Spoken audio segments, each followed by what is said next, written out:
Hello everyone, শুভ সন্ধ্যা সকলকে জানাই। তো দেখো কি জিভে জল চলে এসছে, তো তাড়াতাড়ি খেয়ে যাবে।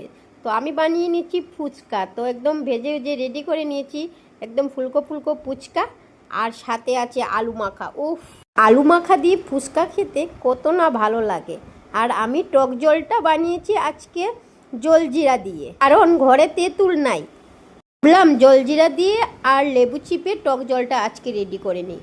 তো এখানে দেখো আমি পেঁয়াজ কুচি, কাঁচা লঙ্কা কুচি, সাথে যা মশলা লাগে এগুলি সবাই জানে ফুচকা বানানোর রেসিপি। আমিও একদম দেরি না করে রেডি করে নিয়েছি।